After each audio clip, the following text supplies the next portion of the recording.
প্রতি বছর আমি ৬০০০ মিটার পর্বত অভিযান করেছি। পর্বতারোহণের নানান বিষয় আমি জেনেছি। 3টি ৬০০০ মিটার পর্বত অভিযান করেছিলাম।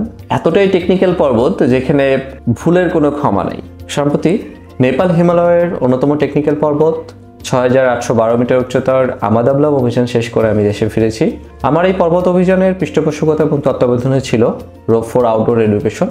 আমি আমার পর্বতারোহণ জীবন শুরু করার পর থেকেই এই পর্বতের প্রেমে পড়ি।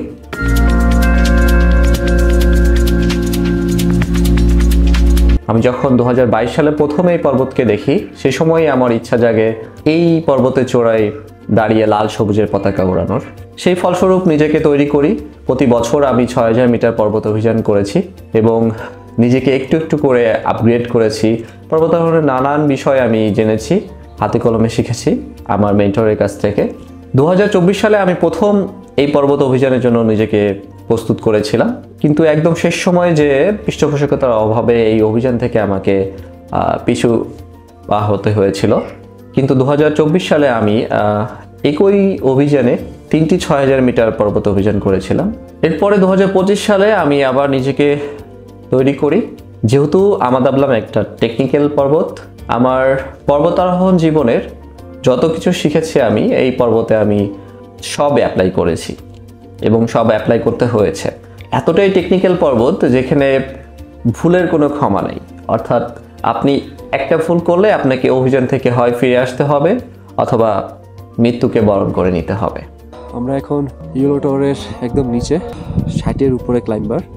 আমাদের সামনে প্রায় 20+ ক্লাইম্বার আছে এবং পিছনে প্রায় 40-45 ক্লাইম্বার আছে।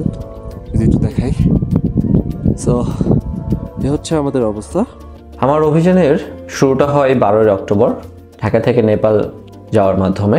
নেপাল পৌঁছে আমি আমার প্রয়োজনীয় ডকুমেন্টস এবং পারমিট সংগ্রহ করি। এরপরে চলে যাই মূল অভিযানে। প্রতিদিন আমি একের পর এক হিমালয়ান গ্রাম পার হয়ে বেস ক্যাম্পে পৌঁছাই 22 অক্টোবর।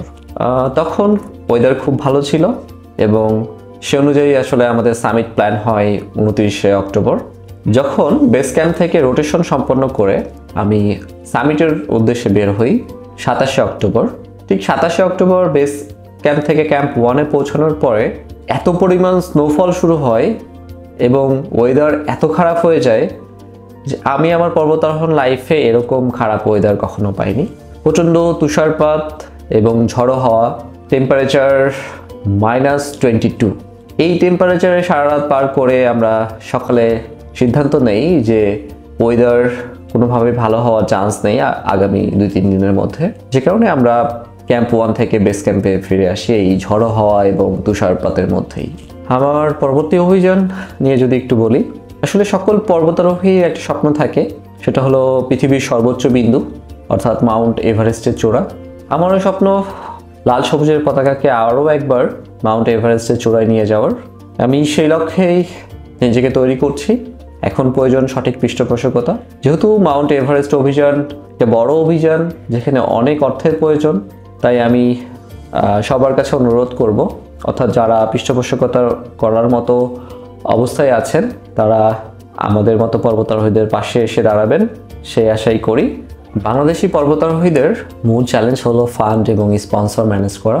নতুন অনেক পর্বতারোহী তৈরি হচ্ছে এবং যাদের মধ্যে অদম্য ইচ্ছা শক্তি আছে, যারা চাইলেই এভারেস্ট থেকে শুরু করে আরও যতগুলো 8000 মিটার বা আরও দুর্গম যত পর্বত আছে সেগুলোতে অভিযান পরিচালনা করতে পারে। কিন্তু আমরা থেমে আছি একটা জায়গাতেই, সেটা হচ্ছে ফান্ড এবং স্পন্সরের অভাব। প্রতিটা পর্বত অভিযানেই আমাদের অনেক খরচ হয়। আমি যদি বলি আমার এই অভিযানের 7.5 লাখ টাকার উপরে খরচ হয়েছে, যার পুরোটাই আমার সংগঠন রোপ4 আউটডোর এডুকেশন এবং ব্যক্তিগত ফান্ড থেকে এসেছে। এছাড়াও আমার কিছু শুভাকাঙ্ক্ষী যারা আমার এই অভিযানের পাশে দাঁড়িয়েছিল বিভিন্ন গিয়ার্স এবং ইকুইপমেন্ট দিয়ে, তো আমি তাদের প্রতি কৃতজ্ঞ এবং আমি আমার প্রতিষ্ঠান রোপ4 প্রতি কৃতজ্ঞ। বিশেষ করে রোপ4-এর পিছনের যে দুইটা মানুষ, মারুফা হক প্রতিষ্ঠাতা রোপ4 আউটডোর এডুকেশন এবং মহিউদ্দিন মাহি ভাইয়া আমার মেন্টর, আমার শিক্ষক এবং তিনিও রোপ4-এর প্রতিষ্ঠাতা। তো তাদের প্রতি আমি সবসময় কৃতজ্ঞ থাকব। we are doing some mountaineering. Yes. And we are happy that we're doing it, we are facing it. Yeah, it's blizzards, it's snowing, it's too much windy. Oh my god.